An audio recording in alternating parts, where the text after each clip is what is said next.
ప్రేంగలి మా ప్రభా మీకు పరిశుద్ధ నామానికి స్తుతులు స్తోత్రాలు వందనాలు. ఇప్పటి వరకు ప్రభా నేను ఆరాధించడానికి మీరు చూచిన కృపను బట్టి మీకు వందనాలు.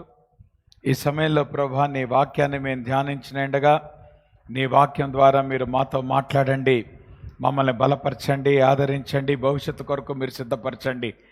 ప్రతి అంధకార దురాత్మ శక్తుల్ని యేసు నామములో బంధిస్తూ ఉంటున్నాం ప్రభా. మీరే మాతో మాట్లాడమని యేసు నామంలో ప్రార్థిస్తూ ఉన్నాం తండ్రి, ఆమెన్. దయచేసి కూర్చోనండి. సండే స్కూల్ పిల్లలు సండే స్కూల్కి కొంచెం వెళ్ళండమ్మా. ఈ సమయంలో పెళ్లి ప్రకటన ఉంది, నేను చదవటం మర్చిపోయాను. సండే స్కూల్ పిల్లలు వెళ్ళిపోండి.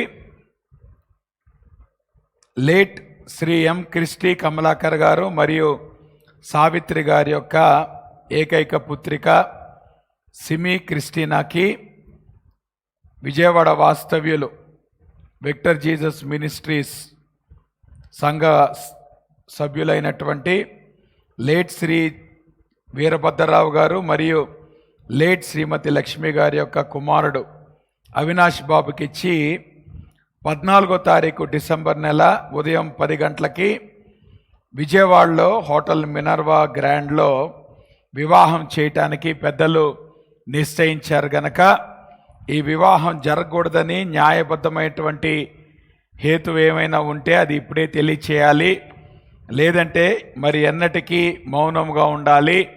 ఇది వివాహ రెండో ప్రకటన. మంచిది.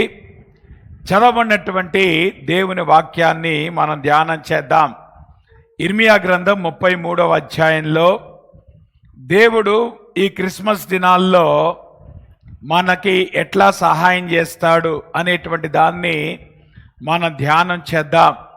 దీనికి నేను పెట్టినటువంటి టైటిల్ ఏంటంటే ద హోప్ ఇన్ కెలామిటీ. మన విపత్కర పరిస్థితుల్లో దేవుని యందు నిరీక్షణ ఉంచటం ఏ రకంగా జరుగుతూ ఉంటుంది. సాధారణంగా మన జీవితాల్లో అన్ని పరిస్థితులు బాగా ఉన్నప్పుడు సంతోషంగానే ఉంటుంది, కానీ విపత్కరమైన పరిస్థితులు వచ్చినప్పుడు అధైర్యపడతా ఉంటాం, నిరాశపడతా ఉంటాం, భయపడతా ఉంటాం. కానీ అటువంటి పరిస్థితుల్లో దేవుని యందు నిరీక్షణ ఏ రకంగా ఉంచాలి, ఈ క్రిస్మస్ దినాల్లో దేవుడు ఏ రకంగా ఆయన మనకు నిరీక్షణ ఇవ్వగలడు అనేటువంటి విషయాన్ని చదవబడినటువంటి ఈ లేఖన భాగంలో మనం ధ్యానం చేయటానికి ప్రయత్నం చేద్దాం.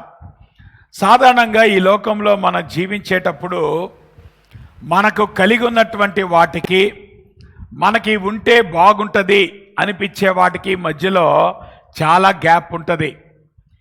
నా జీవితంలో ఇవి ఉంటే బాగుండు అని మనం అనుకునేవి చాలా ఉంటాయి, కానీ మన జీవితంలో మనం కలిగి ఉండేవి మనం అనుకున్నవన్నీ కూడా మన జీవితాల్లో కలిగి ఉండలేం. కనుక మన జీవితాల్లో ఏదైతే కలిగి ఉన్నామో రేపు ఒకానొక దినమున ఏదైతే పరిస్థితులు మన జీవితాల్లో సంభవిస్తాయో అది ఈ రోజున కావచ్చు, రాబోయే సంవత్సరాల్లో కావచ్చు, ఆ గ్యాప్లో మనం ఏ రకంగా జీవించాలి అనేటువంటి విషయాన్ని ఈ భాగంలో నుండి మనం నేర్చుకుందాం. ఇది ఇర్మియా గ్రంథం, అంటే ఇర్మియా రాసినటువంటి పుస్తకం. ఇర్మియా సుమారు 20 సంవత్సరాల వయసులో ఆయన పరిచర్య ప్రారంభించాడు. దాదాపు 40 సంవత్సరాలు ఆయన పరిచర్య చేశాడు. చాలా మంచి టైమ్స్లో ఇర్మియా జన్మించాడు. ఆయన జన్మించినప్పటికీ యూదా రాజ్యాన్ని పరిపాలిస్తున్నటువంటి మహారాజు ఎవరంటే యోషియా. దేవుని యొక్క ప్రవచన నెరవేర్పులో పుట్టినటువంటి వాడు యోషియా. నా మాట మీకు అర్థమవుతుందా? ఈ వ్యక్తి జన్మించకముందే ప్రభువు పేరుతో సహా ముందే ప్రవచించాడు. దేవుని యొక్క వాక్యంలో మనం చూస్తాం. ముఖ్యంగా యెరొబోము ఎప్పుడైతే విగ్రహారాధన చేస్తాడో అప్పుడు పేరు పెట్టబడినటువంటి ప్రవక్త వచ్చి ఏ రకంగా రాబోయే టైంలో యోషియా అనేటువంటి రాజు పుట్టబోతున్నాడో, ఎటువంటి రిఫర్మేషన్ తీసుకొని వస్తాడు అనేటువంటి దాన్ని ప్రకటించినటువంటి వ్యక్తి. కాబట్టి యోషియా టైంలో మంచి రివైవల్ జరుగుతుంది, మంచి రిఫర్మేషన్ జరుగుతూ ఉంది. అయితే ఇశ్రాయేలీలు బాగా ఉన్నారంటే వాళ్ళేం బాగా లేరు. ఆ మాటకు వస్తే it is the darkest period of Israelite history. కానీ అటువంటి హోప్లెస్ సిట్యువేషన్లో మరి ముఖ్యంగా ఇర్మియా ఈ పుస్తకం రాసేటప్పటికీ ఆల్రెడీ చాలామంది చెరలోకి వెళ్ళిపోయారు. చాలామంది వయసు మీరినటువంటి వాళ్ళు యెరూషలేములో విడవబడ్డారు. ఆ మాటకొస్తే ఇర్మియా చెరసాల్లో ఉన్నాడు. అటువంటి పరిస్థితుల్లో ఆయన ఈ మాటలు రాస్తా ఉంటున్నాడు. అయితే ఈ మాటల్లో ఉన్నటువంటి ప్రత్యేకత ఏంటి అనేటువంటి గనక గమనిస్తే, తన చుట్టూతా ఉన్నటువంటి భయంకరమైన పరిస్థితులను బట్టి కానీ, హోప్లెస్ సిట్యువేషన్స్ బట్టి కానీ ఇర్మియా నిరాశ పడలేదు. ఏ దేవుడైతే మన జీవితాల్ని తిరిగి కట్టగలవాడో అటువంటి దేవుడు ఏ రకంగా మన జీవితాలకి నిరీక్షణ కలగజేయగలడో ఆ దేవుని గురించి ఆయన మాట్లాడుతా ఆయన మొదలుపెట్టాడు. సాధారణంగా మన జీవితాల్లో ఏమంటారు, బాగాలేనటువంటి పరిస్థితులు వచ్చినప్పుడు అందరూ ఓదార్చడానికి ప్రయత్నం చేస్తారు. ఓదార్చడానికి ప్రయత్నం చేసినప్పుడు వాళ్ళు అనేటువంటి మాట ఏంటంటే, ఏం పర్వాలేదు బ్రదర్, లేదంటే పర్లేదు సిస్టర్, ధైర్యంగా ఉండండి, పరిస్థితులు మారిపోతాయి, పరిస్థితులు మారిపోతాయి. మీకు అర్థమవుతుందా? మన పాటలు కూడా పాడతాం, కీడు వెనక మేలు. దేవుని వాక్యంలో ఎక్కడా లేదు. మరి ఈ థియాలజీ ఎక్కడి వచ్చినో నాకు తెలియదు. నా మాట మీకు అర్థమవుతుందా? కీడు వెనక మేలు రావాలని గ్యారంటీ లేదు. వరుసగా కొన్ని కీడులు రావచ్చు, వరుసగా కొన్ని మేలు రావచ్చు. ఏ రకంగా అయినా దేవుడు ఆయన పని చేస్తాడు. కాబట్టి కొన్నిసార్లు ఏమంటారు, థియాలజీ కూడా గమనించాలి పాటల్లో. బట్ ఎనీహో మన టాపిక్ అది కాదు. కాకపోతే ఇదిగో ఏం పర్లేదులే, పరిస్థితులు ఏమంటారు బాగుపడతాయి అని అనుకుంటా ఉంటారు. ఎవరు చెప్పారు పరిస్థితులు బాగుపడతాయని? అంటే పరిస్థితులు మన చేతిలో ఉన్నాయా పోనీ బాగుపడతాయని చెప్పడానికి? కానీ ఇర్మియా ఇక్కడ ఏం చేస్తున్నాడంటే, పరిస్థితులు బాగుపడతాయి అని అంటలే. ఆయన ఏమన్నాడు తెలుసా? ప్రభు రాబోతున్నాడు అన్నాడు. అంటే what is the solution? It is not that things are going to become better, but the person is going to come. పిల్లరా గమనించండి, మన జీవితాల్లో పరిస్థితులు మారవు. మన పరిస్థితులు మారాలంటే మనకి వ్యక్తి కావాలి. మనం అనుకుంటాం దేవుడు మన పరిస్థితులు మార్చేస్తే ఎంత బాగుండు, ఈరోజు ఈ రకంగా ఉన్నాయి కదా, కరోనా పరిస్థితులు మారిపోతే ఎంత బాగుండు, అరే న్యూ ఇయర్లో అయినా కరోనా వదిలిపెట్టుద్దా, పరిస్థితులు మారిపోతే బాగుండంటే దేవుడు అంటే కాదు కాదు, అది కాదు సొల్యూషన్. యేసయ్య రాబోతున్నాడు, దట్ ఈస్ ద సొల్యూషన్. ఆనాడు మొదటి రాకల్లో కూడా ప్రవక్తలు దేని గురించి మాట్లాడారు? మారబోయే పరిస్థితుల గురించి మాట్లాడలే, రాబోతున్న రాజు గురించి మాట్లాడారు, రాబోతున్న ప్రభు గురించి మాట్లాడారు. ఇర్మియా ఈ పుస్తకం రాసేటప్పటికీ యేసు ప్రభు వారు ఫస్ట్ కమింగ్ గురించి వాళ్ళు ఎదురు చూస్తూ ఉన్నారు. యూదులు మెస్సయాగా ప్రభు ఏ రకంగా రాబోతున్నాడో దాని కొరకు వాళ్ళు ఎదురు చూస్తున్నారు. కాబట్టి ఇర్మియా అంటున్నాడు, ఈరోజు మన చుట్టూ అయితే హోప్లెస్ సిట్యువేషన్ ఉంది. ఈరోజు మన పరిస్థితులను మన స్వయంగా మన శక్తితో మన చేతులతో ఈ పరిస్థితులను మనం బాగు చేయలేం. కానీ వీటన్నిటికీ ఉన్నటువంటి ఏమంటే సొల్యూషన్, జవాబేంటో తెలుసా? We need the person of Jesus Christ in our life. 2000 సంవత్సరాల తర్వాత ఈరోజు మనమున్నటువంటి పరిస్థితుల్లో కూడా దేవుడు మనతో మాట్లాడే సత్యం ఇదే. మనమేమో ప్రభు నా పరిస్థితులు బాలేదు, నా పరిస్థితులు ఎప్పుడు మారుస్తావంటే ప్రభు అంటున్నాడు, మారేది నీ పరిస్థితులు కాదు, మారాల్సింది నువ్వు. ప్రభువుని నీ జీవితంలోకి తీసుకొని రా, because God is going to come. ఇర్మియా ఈ మాటలు రాస్తున్నప్పుడు ఆయన దేని గురించి రాస్తున్నాడు? దేని యందు నిరీక్షణ ఉంచాడు? ఆ మాటకు వస్తే ఆ రోజున ప్రవక్తలకి దేవుడు ఇచ్చిన పనేంటి? మీరు వెళ్ళండి, దర్శనాలు చెప్పండి, అందరూ మారిపోతారు అని అన్నాడు దేవుడు? అనలే. మీరు వెళ్ళండి, చెప్పండి. ఎవరి గురించి చెప్పండి? యేసయ్య గురించి చెప్పండి. Preach about the person who is going to come. ఈరోజు సంఘానికి కూడా దేవుడిచ్చేటువంటి మెసేజ్ అదే. ప్రభా, మా చుట్టూ పరిస్థితులు బాగాలేదు ప్రభా, మా కుటుంబాల్లో పరిస్థితులు బాగాలేదు ప్రభా, మా ఉద్యోగాల్లో పరిస్థితులు బాగాలేదు ప్రభా, మా ఎకానమీలో పరిస్థితులు బాగాలేదు ప్రభా, మా హెల్త్ విషయంలో పరిస్థితులు బాగాలేదు ప్రభా. అయితే ఇప్పుడు ఏం చేయాలి? వెళ్ళండి సంఘమా, పరిస్థితులు బాగుపడిపోతాయి, లోకానికి చెప్పండి అన్నాడు దేవుడు. ఏమంటున్నాడు ఈ రోజున? Go and preach about Christ who is crucified. సిలువ వేయబడినటువంటి క్రీస్తును ప్రకటించండి. ఈరోజు సంఘానికి దేవుడిచ్చినటువంటి మ్యాండేట్ ఏంటో తెలుసా? ఉన్న పరిస్థితులను ఏ రకంగా ఎదుర్కోవాలి, ఇటువంటి విపత్కరమైనటువంటి పరిస్థితుల్లో నిరాశ రాకుండా ధైర్యముతో ముందుకెట్లా కొనసాగాలి. ఇర్మియా అంటున్నాడు, యేసు ప్రభు గురించి మాట్లాడదాం. Let us proclaim about Jesus Christ. నిజమే, బబులోనీయుల యొక్క కంట్రోల్లో ఇశ్రాయేలీలు ఉన్నట్టుగా కనపడతా ఉంది, బబులోనీయులు ఆక్రమించుకున్నట్టుగా కనపడతా ఉంది. వీళ్ళంతా చెరలోకి, దాసత్వంలోకి వెళ్ళిపోయినట్లు, ఇంకా భవిష్యత్తే లేదన్నట్టుగా కనపడతా ఉంది. కాదు కాదు, ప్రభు అంటున్నాడు, the last say does not belong to Babylon.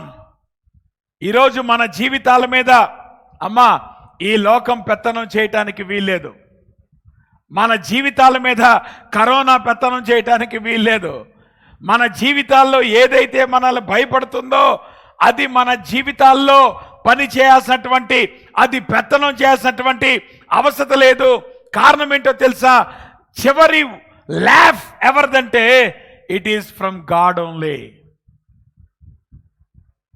మన జీవితాలు దేవుని చేతిలో ఉన్నాయి. అందుకనే ఇక్కడ ఇర్మియా ఏదైతే మాటలు ప్రవచించాడో, యేసు ప్రభువారు జన్మించినప్పుడు మరియమ్మకి దూత వచ్చి చెప్పినటువంటి మాటలు ఇవే. ఏమన్నాడు అక్కడ? ఆయన గొప్పవాడై సర్వోన్నతుని కుమారుడనబడును, ప్రభువైన దేవుడు ఆయన తండ్రి అయిన దావీదు సింహాసనమును ఆయనకిచ్చును, ఆయన యాకోబు వంశస్థులను యుగ యుగములు ఏలును, ఆయన రాజ్యము అంతము లేనిదై ఉండును. నువ్వు ప్రార్థన చేసేదేంటి, దేవుడిచ్చేదేంటి? నువ్వు దేని గురించి ప్రార్థన చేస్తున్నావు? ప్రభా, నా పరిస్థితులు మారిపోవాలి ప్రభా, ఈ లోకంలో నేను సంతోషంగా ఉండాలి ప్రభా, ఈ లోకంలో నేను ఫలభరితంగా ఉండాలంటే ప్రభు అంటున్నాడు, ఈ లోకంలో కాదయ్యా, రాబోయే లోకం గురించి మాట్లాడదామన్నాడు. మానవుడు ఏమంటాడు? రాబోయే లోకం ఎవరు చూసి వచ్చారండి? మనకి ఎప్పుడు కావాలి?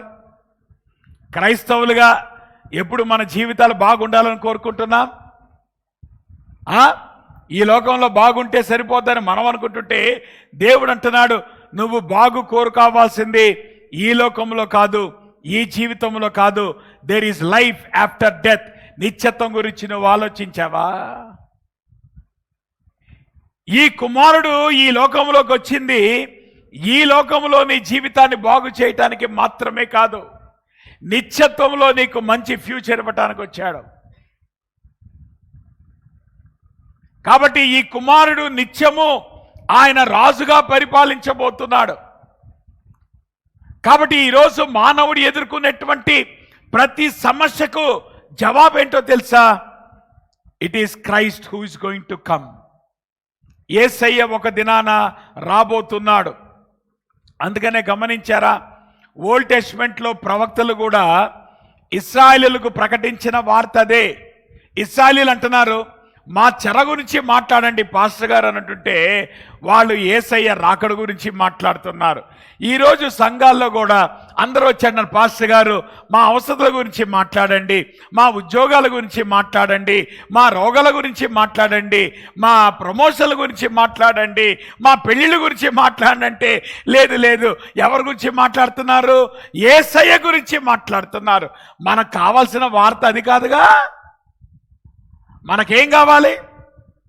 మనకి ఉద్యోగాలు కావాలి, మనకి పెళ్ళిళ్ళు కావాలి, మనకి ప్రమోషన్లు కావాలి, మనకి ఆస్తులు కావాలి, మనకి అంతస్తులు కావాలి, ఈ లోకం బాగుండాలి. క్రైస్తవుడి యొక్క నిరీక్షణ ఈ లోకం కాదండి. క్రైస్తవుడి యొక్క నిరీక్షణ వచ్చే లోకం. క్రైస్తవుడు బతకాల్సింది ఈ లోకం కొరకు కాదు. క్రైస్తవుడు సిద్ధపడాల్సింది వచ్చే లోకం కోసం. క్రైస్తవుడు ఈ లోకంలో పరిస్థితుల మార్పు కొరకు అది ఎదురు చూడాల్సింది. క్రైస్తవుడు ఎదురు చూడాల్సింది యేసయ్య రాకడ గురించి.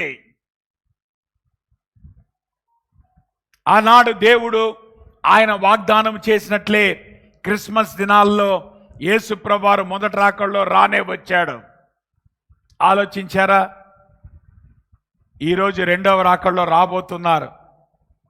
ఎంతమంది సిద్ధంగా ఉన్నారు? ఈరోజే ప్రభు వస్తే ఎంతమంది ఆయన ఎదుర్కోవటానికి సిద్ధంగా ఉన్నారు? కాబట్టి ఆనాడు ప్రవక్తలు మాట్లాడిన, ఈరోజు సేవకులు మాట్లాడిన, అందరూ మాట్లాడేది ఒకటే. Our solution for every problem in life lies in the personal coming of Jesus Christ. మన జీవితాల్లో మనం ఎదుర్కొనేటువంటి ప్రతి పరిస్థితికి జవాబు దేనిలో ఉందో తెలుసా? యేసయ్య రాకడలో ఉంది. దేవుడు యేసయ్య రాకడలో మాత్రమే పరిస్థితులు బాగు చేయబోతున్నాడు. దేవుడు యేసు ప్రభు రాకడలో మాత్రమే ఆయన రాజ్యం స్థాపించబోతున్నాడు. దేవుడు యేసయ్య రాకడలో మాత్రమే భూలోకంలో ఉన్నటువంటి పరిస్థితులు మార్చబోతున్నాడు. దేవుడు రెండవ రాకడలోనే రోగాలు తీసేయబోతున్నాడు. దేవుడు రెండవ రాకడలోనే ఆయన మరణాన్ని తీసేయబోతున్నాడు. దేవుడు రెండవ రాకడలోనే ఆయన పాపాన్ని తీసేయబోతున్నాడు. కాబట్టి సొల్యూషన్ ఏంటండి? ప్రభు రాకడ కొరకు ఎదురు చూద్దాం. సంగమా, దేని బట్టి మనం బలపరచబడాలి? దేని కొరకు మనం ఎదురు చూడాలి? దేని బట్టి మనం ఆదరణ పొందుకోవాలి? దేని బట్టి మనం బలం పొందుకోవాలి? దేని బట్టి రేపటి రోజున నిరీక్షణతో ఏ రకంగా ఈ జీవితంలో మనకు వచ్చేటువంటి ప్రతి పరిస్థితిలో కూడా ధైర్యంగా ప్రతిరోజు జీవించడానికి కావలసినటువంటి దమ్ము ఎక్కడి నుంచి అంటే ప్రభు రాక నుండి వస్తుంది. చాలా మంది దీన్ని మిస్ అవుతున్నారు.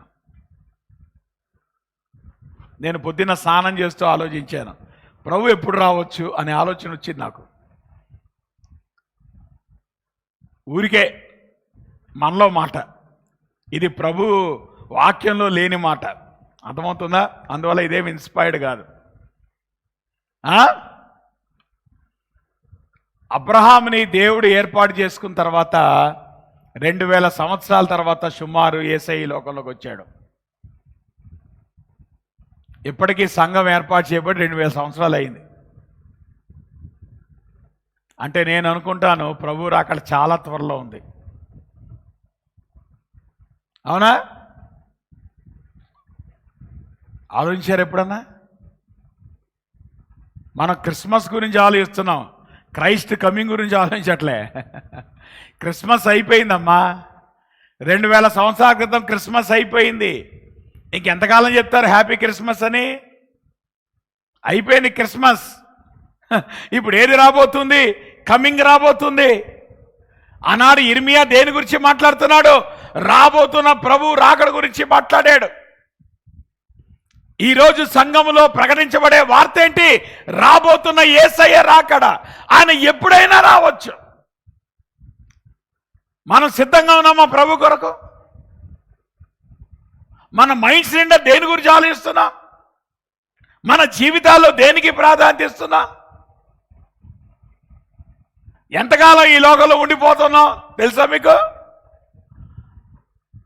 మా మామగారు అనుకునేవాడు 80 ఏళ్ళు దాటేస్తానని. అందుకే ఆ పాటలో ఆయన రాశాడు. ఏమని రాశాడు? రాకడ క్షణములో మారి. బహుశా ఆయన అనుకున్నాడు ప్రభు రాకడ వరకు ఉంటాడేమో, రాకడ క్షణంలో మారిపోతాడు. నిజమే, పౌలు కూడా అదే అనుకున్నాడు. జరిగిందా? జరగలే. Who knows? జీవితం ఎప్పుడు ముగించబడితే ఎవరికి తెలుసమ్మా? కాబట్టి ఇప్పుడు దేని కొరకు ఎదురు చూడాలి? దేని చేత మనం ఆదరించబడాలి? దేని కొరకు మన నిరీక్షణ కలిగి ఉండాలి? ఆనాడు ఇర్మియా చెప్పేది, ఈరోజు దేవుడు సంఘానికి చెప్పేది అదే మాట. గమనించండి, ఈ భాగంలో ఇర్మియా అంటున్నాడు, దేవుని వాగ్దానము కొరకు ఎదురు చూస్తున్నాడు. యేసయ్య రాబోతున్నాడు అనేటువంటి వాగ్దానము కొరకు ఆయన ఎదురు చూస్తున్నాడు. ప్రియులారా గమనించండి, మన జీవితాల్లో చాలా కష్టమైనది వెయిటింగ్. అవునంటారా కాదంటారా? వెయిటింగ్ చాలా కష్టం, అంత ఈజీ కాదు. కానీ ఇర్మియా అంటున్నాడు, దేవుని వాగ్దానం కొరకు ఎదురు చూస్తున్నాను. ఏంటా వాగ్దానం? చూడండి, 33:14 అంటున్నాడు, యెహోవా వాక్కు ఇదే, ఇశ్రాయేలు వంశస్థులను గూర్చి యూదా వంశస్థులను గూర్చి నేను చెప్పిన మంచి మాట నెరవేర్చు దినములు వచ్చుచున్నవి. చూడండి, దినములు వచ్చుచున్నవి, ద డేస్ ఆర్ కమింగ్. ఇర్మియా గ్రంథంలో ఇది చాలా పాపులర్ ఫ్రేజ్. ఈ మాట సుమారు 16 సార్లు వాడబడింది ఈ పుస్తకంలో. 16 టైమ్స్లో కూడా 7 టైమ్స్ ఏ కాంటెక్స్ట్లో దినముల గురించి మాట్లాడబడిందంటే the coming days of judgement, రాబోయేటువంటి తీర్పు గురించి 7 సార్లు ప్రస్తావించబడింది. కానీ మిగతా 9 సార్లు కూడా దేని గురించి రాయబోతున్నాడంటే అక్కడ యేసు ప్రభు యొక్క రాకడలో ఇశ్రాయేలు పొందుపోయేటువంటి మేలు గురించి ఆయన రాస్తున్నాడు. ఏంటా మేలు? ఆయన అంటున్నాడు, ఎప్పుడైతే ప్రభు ఆయన రెండవ రాకడలో వస్తాడో చెరలోకి వెళ్ళినటువంటి యూదులు వాళ్ళు వెనక్కి తిరిగి వస్తారు. మీరు గమనించారా?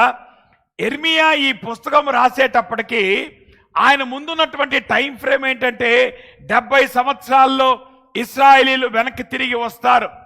ఇర్మియా చెప్పినట్లుగానే 70 సంవత్సరాల తర్వాత ఇశ్రాయేలీలు దేశంలోకి వెనక్కి తిరిగి వచ్చారు. అది మొదటి రాకడ. ఇప్పుడు రెండవ రాకడ సంగతి చూడండి.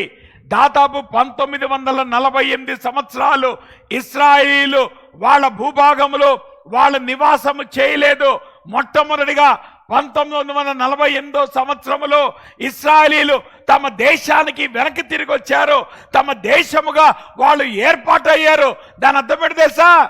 ఆనాడు ఏ రకంగా అయితే ఇశ్రాయేలీలు వెనక్కి తిరిగి వచ్చినప్పుడు యేసు ప్రభు యొక్క మొదటి రాకడ యొక్క క్యాలెండర్ ప్రారంభమైందో, ఈరోజు ఇశ్రాయేలీలు మళ్ళా వెనక్కి తిరిగి వాళ్ళ భూభాగానికి వచ్చినప్పుడు యేసు ప్రభు యొక్క రెండవ రాకడ క్యాలెండర్ ప్రారంభమైంది. ఆలోచించారా?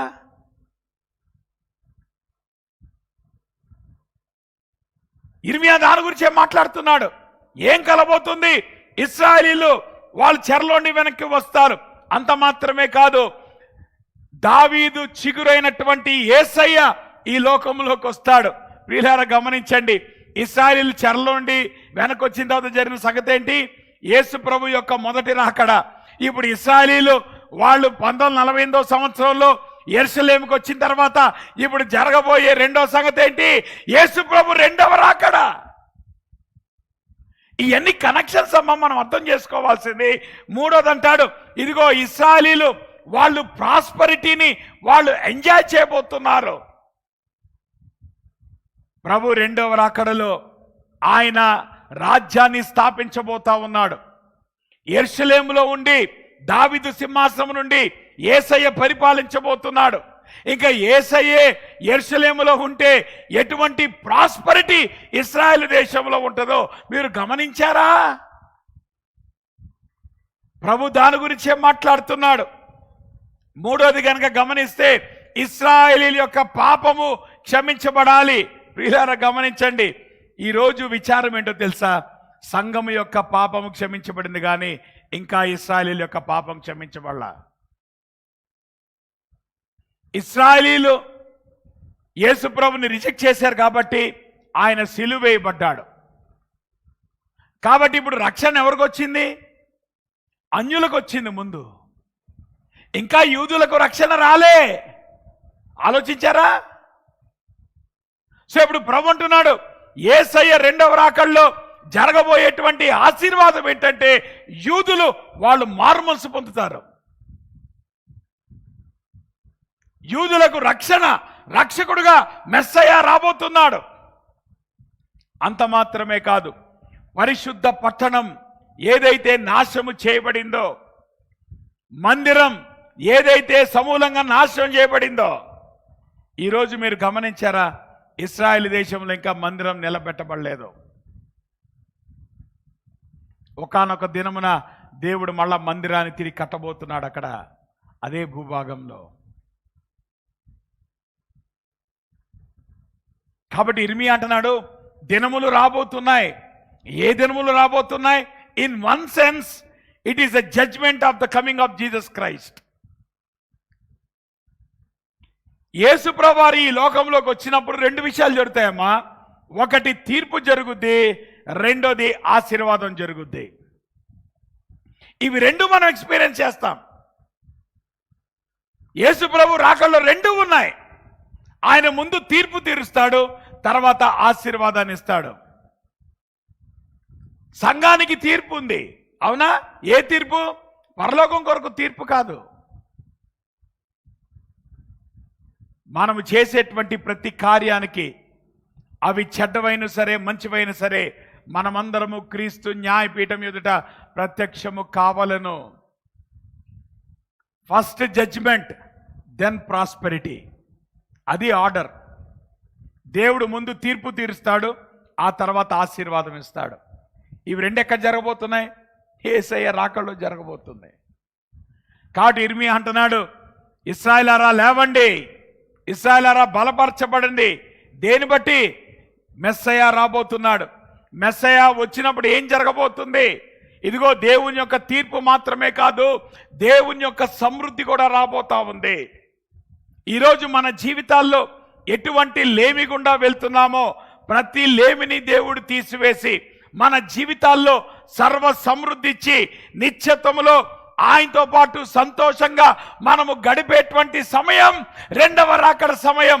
కాబట్టి ఈరోజు సంఘము మన జీవితాల్లో మనం ఎదుర్కొనేటువంటి ప్రతి పరిస్థితిలో మనకున్నటువంటి జవాబు ఒక్కటే, యేసయ్య యొక్క రాకడ. Are you ready for that? దాని కొరకు మన సిద్ధమేనా? ప్రభువు ఆయన రాకల్లో రాబోతున్నాడు.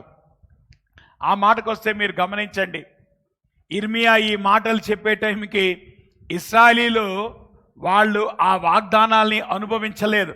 కానీ దేని కొరకు ఎదురు చూస్తున్నారు? ఆ వాగ్దానాలు అనుభవించడానికి ఎదురు చూస్తున్నారు. ఈరోజు సంఘముతో ప్రభువు ఈ మాటలు చెప్తున్నప్పుడు ఈ వాగ్దానాలు ఇంకా మన జీవితాల్లో మనం అనుభవించలేదు. కానీ సంఘం ఏం చేయాలి?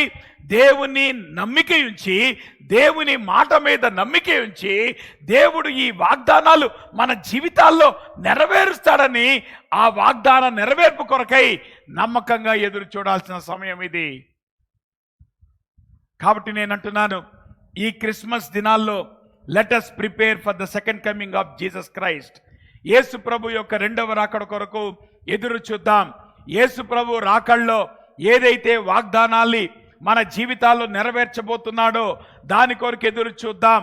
అంత మాత్రమే కాదు, సంఘము ఈరోజు అలవాటు చేసుకోవాల్సిన విషయం ఏంటంటే, వాగ్దానం కొరకు ఎదురు చూడాలంటే మన జీవితాల్లో విశ్వాసం చాలా ప్రాముఖ్యమైంది. నా మాట మీకు అర్థమవుతుందా? Faith in the promise. ప్రభు అంటున్నాడు, యెహోవా వాక్కు ఇదే, దేవుడు చెప్పబోయేటువంటి మాట నెరవేర్చు దినములు వచ్చుచున్నవి. అయితే ఇక్కడ జరిగినటువంటి విషయం ఏంటో తెలుసా?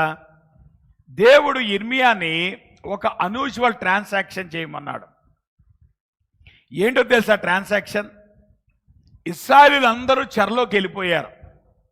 అంటే ఇప్పుడు పట్టణము ఖాళీ అయిపోయింది. 70 సంవత్సరాల దాకా పట్టణం ఖాళీగానే ఉంటుంది, ఎవరు ఉండరు. ఇర్మియా కూడా 70 సంవత్సరాలు బతుకుతాడో లేదో తెలీదు. కానీ ప్రభు అంటాడు, రేపు నీ చుట్టం రాబోతున్నాడు, హమలేలు. వస్తే నువ్వేం చేస్తావు తెలుసా? అతని భూభాగాన్ని, అనాతోత్ అంటే ఇర్మియా యొక్క సొంత ప్లేస్, సొంతూరు, నీ సొంతూరులో నీకు ఒక భూభాగాన్ని అమ్మటానికి వస్తున్నాడు ఆయన. కాబట్టి ఇర్మియా నువ్వేం చేస్తావంటే, రేపు ఆ భూభాగాన్ని అమ్మటానికి వచ్చినప్పుడు నువ్వు కొనే అంటాడు. అవునా? ఇక్కడ రెండు పర్స్పెక్టివ్స్ ఆలోచించండి. చుట్టం యొక్క పర్స్పెక్టివ్ నుండి ఏంటి,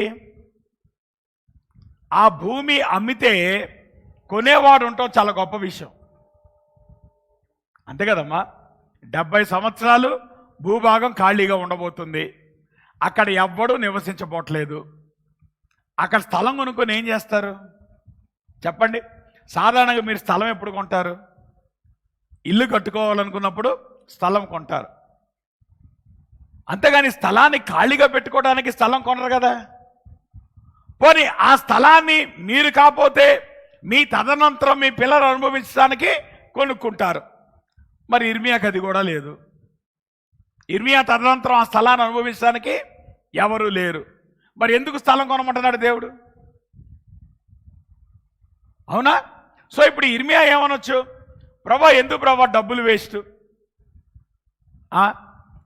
బహుశా మీరు అనుకుంటున్నారేమో, ఏంటో నెలకి 2.5 లక్షలు ఎందుకంట పాస్టర్ గారు ప్రారంభించినట్లు సంఘాలు. అవునా? ఎవరు ప్రారంభించినారు, ఎవరు డబ్బులు కట్టమన్నారు? అట్లానే ఉంటాయి మన ఆలోచనలు, మన పనులు. అవునా? మీరు అట్లా అన్నారు, అంటలేదు నేను, అనమాకనే ముందు జాగ్రత్తగా చెప్తున్నాను నేను. అవునా? సో ఇప్పుడు ఇర్మియా ఏమనొచ్చు, ప్రభా ఎందుకు కొంటాం, ఇక్కడ డబ్బులు వేస్ట్ కదా, ఇన్వెస్ట్మెంట్ వేస్ట్ కదా. అసలే ఫైనాన్షియల్ మేనేజ్మెంట్ గురించి చదువుతున్నా, ఫైనాన్షియల్ మేనేజ్మెంట్లో ఎంత దేని గురించి చెప్తున్నారు, how to invest finances carefully, rightfully, even for the future. అవునా? తెలివి ఉన్నాడు ఎవడైనా ఫైనాన్షియల్ ట్రాన్సాక్షన్ చేస్తాడు ఆ టైంలో? తెలివి ఉన్నాడు ఎవడైనా కానీ స్థలం కొని ఇన్వెస్ట్మెంట్ చేస్తాడా? నెక్స్ట్ 70 ఇయర్స్కి ఆ స్థలాన్ని వాడేవాడు ఉండడు, తదనంతరం వాడేవాడు ఉండడు, ఇర్మియా చచ్చిపోతాడు, ఇవన్నీ కూడా జరుగుతాయి. మరి ఎందుకు స్థలం కొనాలి? ప్రభు అంటున్నాడు, ఆ స్థలాన్ని కొనటం ద్వారా నీ విశ్వాసాన్ని ఇశ్రాయేలులకు కనుపరచు. ఏంటా విశ్వాసం? ఇప్పుడు ఎవరైతే చెరలోకి వెళ్ళారో ఇశ్రాయేలీలు, వాళ్ళు మళ్ళా వెనక్కి తిరిగి వస్తారు.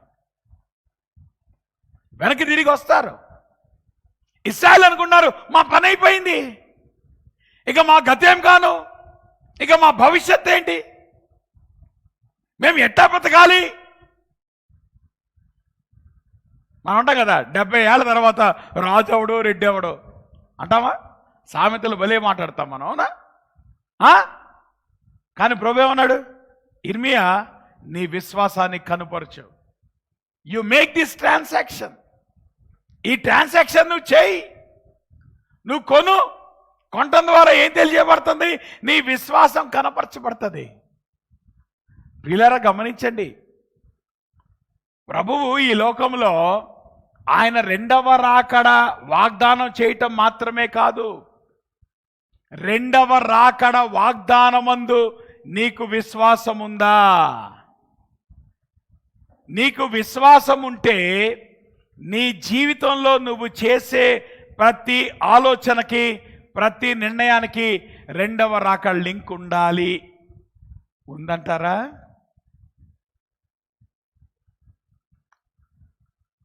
ఉందా లింకు? మనం అనుకుంటున్నాం ఈ లోకంలో అబ్బో ఏమైపోద్దో. లేదు లేదు లేదు. ప్రభు యొక్క 2వ రాకడ సందర్భంలో ఆలోచించండి. కాబట్టి ఎటువంటి విశ్వాసాన్ని మనం కనపరచాలి? నిజంగానే ప్రభువు 2వ రాకడలో రాబోతున్నాడు కనుక దేని కొరకు ప్రయాసపడుతున్నాం? ఈ లోకంలో మనం ఏది సంపాదించడానికి ప్రయాసపడుతున్నాం? ఏమి సాధించడానికి ప్రయాసపడుతున్నాం? అసలు మనం చేసేది ప్రభు యొక్క రాకడ కొరకు ఉపయోగకరమైంది ఒక్కటి చెప్పండి అమ్మా. ఎన్ని ఉన్నాయి ప్రభు యొక్క రాకడ కొరకు ఉపయోగపడే విషయాలు మన జీవితాల్లో? నిజమే, ప్రభు రాకడ గురించి ప్రకటించబడుతుంది, ప్రభు రాకడ యందు మనకి విశ్వాసం ఉంది. కానీ ఏదైతే ప్రభు రాకడ యందు విశ్వాసం ఉందో ఆ విశ్వాసాన్ని మన క్రియల్లో చూపిస్తున్నామా? దానికి తగినట్టుగా నిర్ణయాలు చేస్తున్నామా? దేని కొరకు ప్రయాసపడుతున్నాం? దేని కొరకు ఆరాటపడుతున్నాం? ఏమి సాధించడానికి, ఏం పొందుకోవడానికి మనము మన పిల్లలు కష్టపడుతున్నారు చెప్పండి? At the end of the day what is that you are going to achieve? Is there anything which is counting towards the second coming of Christ? ప్రభు యొక్క రాకడ కొరకు ఉపయోగపడేటువంటి పనులు మన జీవితాల్లో అటువంటి నిర్ణయాలు ఎన్నున్నాయి? దేని కొరకు ప్రయాసపడుతున్నాం? మనం మట్టుకు అంటున్నాం, పాస్టర్ గారు మేము చాలా కష్టపడుతున్నామండి, చాలా ప్రయాసపడుతున్నామండి. ప్రయాసపడుతున్నాం, కష్టపడుతున్నాం దేని కొరకు? నీ కొరకు. దేవుని కొరకు ఏం కష్టపడుతున్నావు? నీ కొరకు నువ్వు కష్టపడేది, నీ కొరకు నువ్వు ప్రయాసపడేది రెండవ రకంలో దేనికన్నా పనికి వస్తుందా? ఆలోచించావా? ఏదైతే ప్రభు యొక్క రాకడ మీద నీకు విశ్వాసం ఉంటే గనక ఆ విశ్వాసముతో నువ్వు చేసేటువంటి నిర్ణయాల్లో ఆ విశ్వాసము నువ్వు కనుపరచాలి. You need to have the faith in the promise.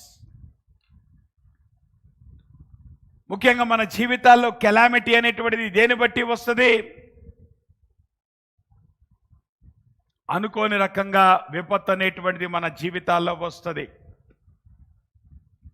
ఈ సంవత్సరం అటువంటి పరిస్థితులు గుండా మనం వెళ్ళాం. అయిపోయిందా అంటే ఇంకా అవ్వలే, అవునా? ఇంకా కొనసాగుతూనే ఉంది. కోవిడ్-19 చూసాం మనం. ప్రపంచవ్యాప్త లాక్డౌన్ని అనేక దేశాల్లో చూసాం. ఒక కొత్త పదాన్ని నేర్చుకున్నాం, పాండమిక్. అంతకుముందు ఎండమిక్ అనేటువంటి పదం మనకు తెలుసు, కానీ పాండమిక్ అనేటువంటి పదం మనకి తెలీదు. కొత్త పదాన్ని నేర్చుకున్నాం. ఇవన్నీ చాలా అన్నట్లు ఈ రోజున స్టాక్ మార్కెట్ చాలా అన్స్టేబుల్గా ఉంది. ఎక్కడ ఇన్వెస్ట్ చేయాలో అర్థం కావట్లే. ఎకనామికల్ పొజిషన్ ఏమవుతుందో అర్థం కావట్లే. ఇంకో పక్కన మరణాలు పెరిగిపోతున్నాయి. దేశాలు ఈ రోజున వ్యాక్సిన్ కొరకు ప్రయాసపడుతున్నాయి. ఇవన్నీ ఒక పక్కనుంటే ఎన్ని న్యాచురల్ డిజాస్టర్స్ ఈ సంవత్సరంలో మనం చూసాం. ఒక పక్కన వరదలు, ఇంకో పక్కన తుఫాన్లు. ఒకటి కాదు, ఇది కాదు, ఇన్ని రకాల పరిస్థితులు గుండా ఈరోజు సమస్త ప్రపంచం వెళ్తా ఉంటుంది. కాబట్టి when you look at life, it always seems unfair. ఇది అన్యాయం అండి అని అనుకుంటా ఉంటున్నాం. ఒక ఆవిడంటది, ఒరే నాయన, అన్యాయం బయట కాదురా బాబు, అద్దంలో చూసుకుంటే నా ముఖం నాకు కనపడుతుంది, నేను చేసే అన్యాయం నాకెంతో కనపడతా ఉంది.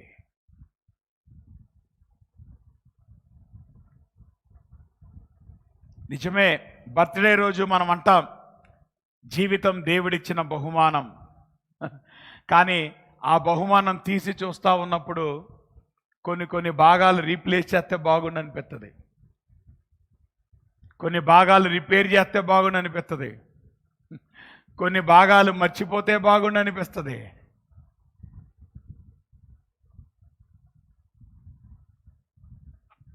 ఎంత భవిష్యత్తు గురించి మనం ఆలోచిస్తున్నా ప్రస్తుత కాలంలో మన పెయిన్ని ఎవడు తీసేయగలడు? అయితే ఇర్మియా అంటున్నాడు, దానికి కూడా సొల్యూషన్ ఒకటే. whenever you think that life is unfair, జీవితంలో నా పరిస్థితులు అన్యాయంగా ఉన్నాయని నువ్వు అనుకుంటే యేసయ్య వైపు చూడు. ఏమన్నాడు అక్కడ?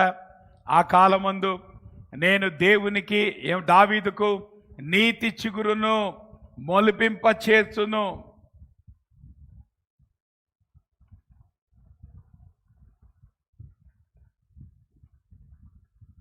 ఈరోజు మానవాళి యొక్క ప్రాబ్లంకి ఉన్నటువంటి ఆన్సర్ ఏంటో తెలుసా? It is the presence of Jesus Christ. It is not only the birth of Jesus Christ, but the presence of Jesus Christ. సాధారణంగా క్రిస్మస్ దినాల్లో అందరికీ ఇష్టమైంది ఏంటంటే చుట్టాల ఇళ్ళకి వెళ్తాం, బంధువుల ఇళ్ళకి వెళ్తాం, చక్కగా మంచిగా హాలిడే టైం, అందరినీ కలుసుకోవడానికి ప్రయత్నం చేస్తాం, అందరితో పాటు ఉండటానికి ప్రయత్నం చేస్తాం.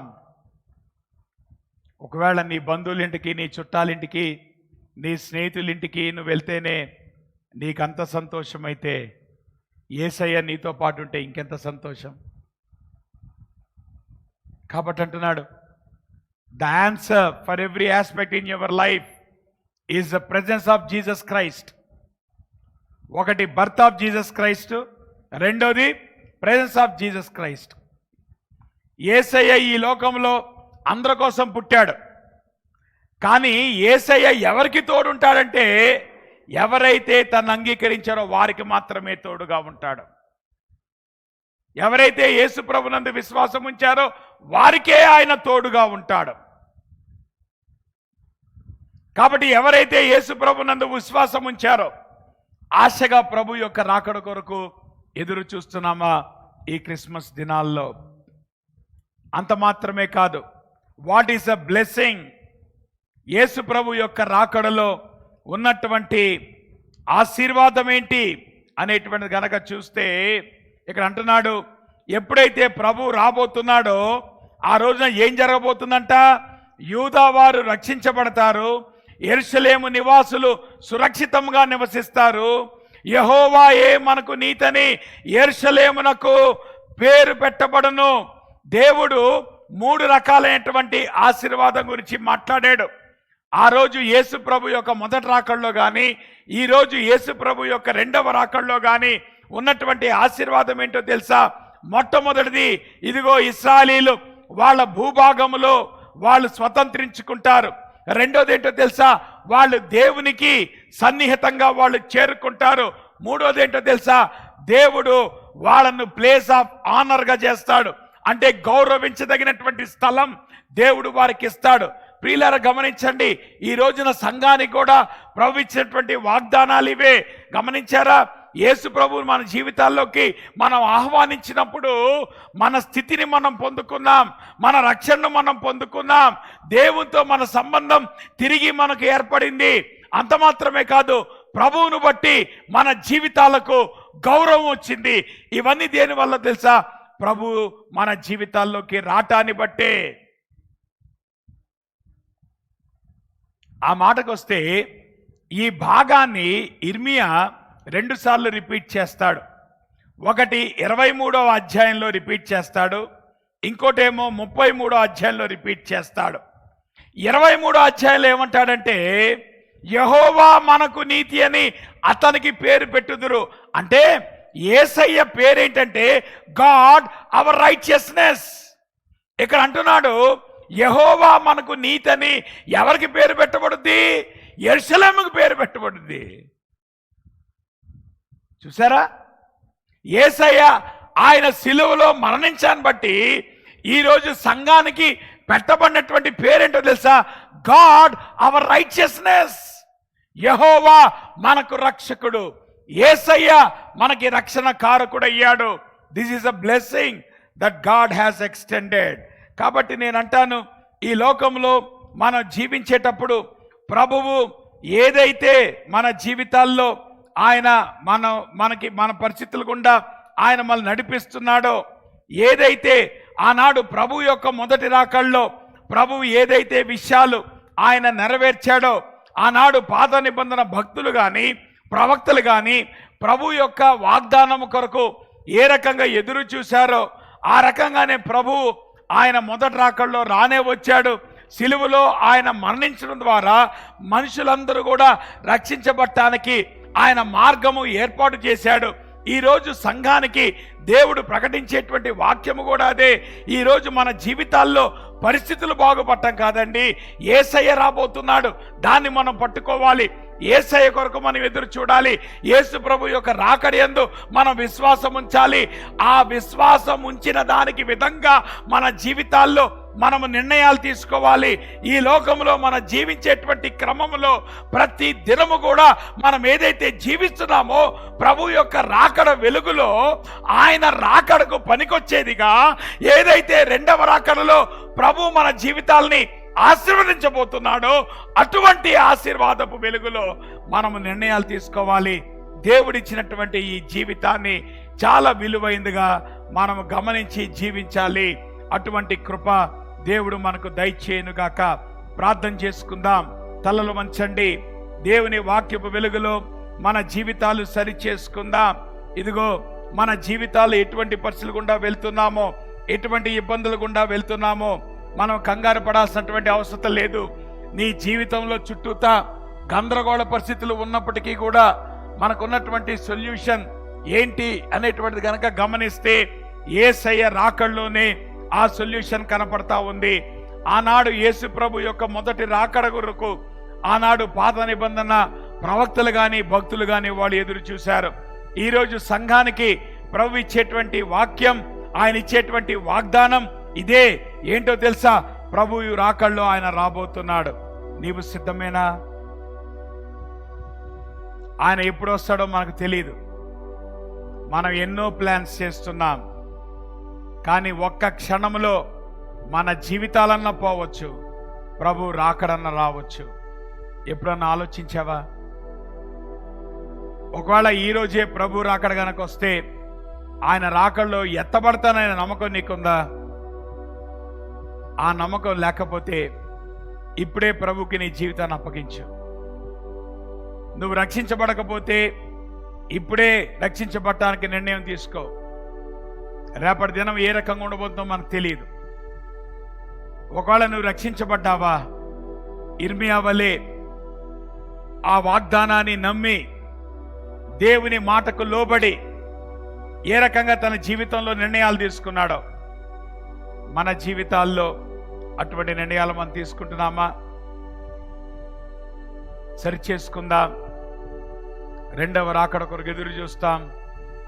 2000 సంవత్సరాల క్రితం, అంతకంటే ముందు ఏదేను తోటలో ప్రభు యొక్క పుట్టుక గురించిన విషయాలు ప్రారంభమైనవి. క్రిస్మస్ ప్రారంభమైంది. రెండవ రాకడలో అది కల్మినేట్ కాబోతుంది. మరి ప్రభు రాకడ కొరకు ఎదురు చూద్దామా?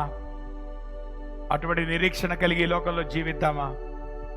అందరూ లేచి నిలబడి ముగింపు ప్రార్థన చేసుకొని ఆశీర్వాదంతో సెలవు తీసుకుందాం. ప్రేంగలిన్ మా ప్రభువా, మీ యొక్క పరిశుద్ధ నామానికి స్తుతులు, స్తోత్రాలు, వందనాలు. ఉదయకాల సమయంలో నీ పాద సంధికి వస్తూ ఉంటున్నాం. ఇప్పటి వరకు ప్రభా నీ వాక్యం ద్వారా మీరు మాతో మాట్లాడుతుండగా, ప్రభా నీ వాక్యం లోబడే మనస్సు మీరు మాకు దయచేయండి.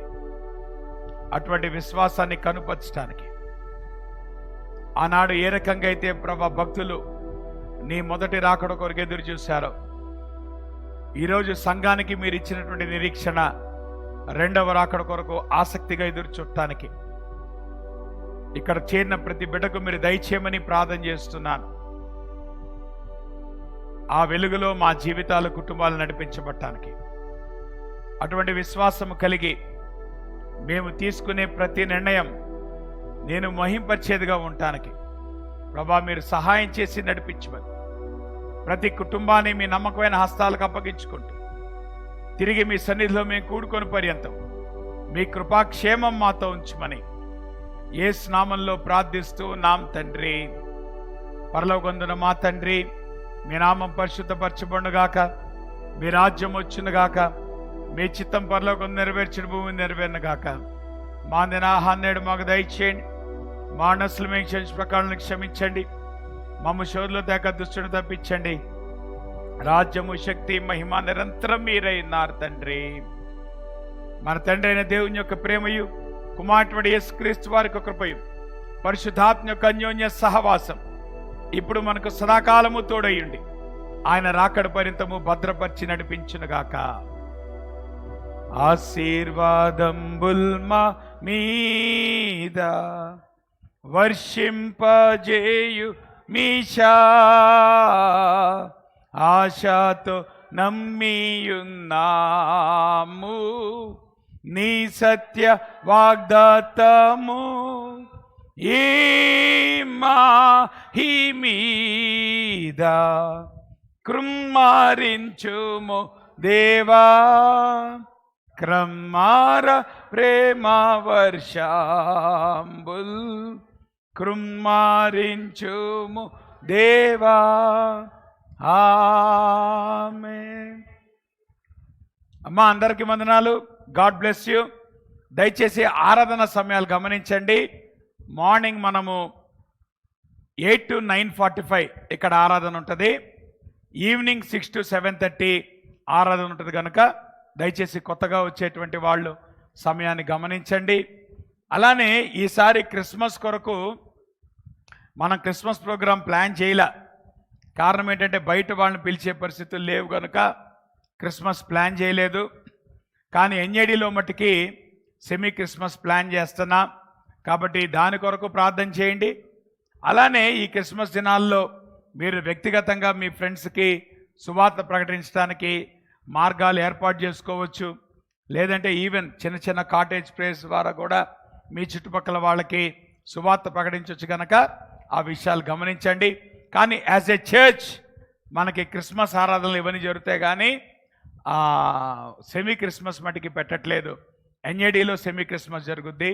కాబట్టి దాని కొరకు ప్రార్థన చేయండి. పరిస్థితులు బాగుపడితే వచ్చే సంవత్సరం కరోనా, లేకపోతే ఇప్పుడు ఆలోచిద్దాం. ఏమా, గాడ్ బ్లెస్ యూ. ఒకరినొకరు పలకరించుకొని మేళ్ళకు మీరు వెళ్ళొచ్చు.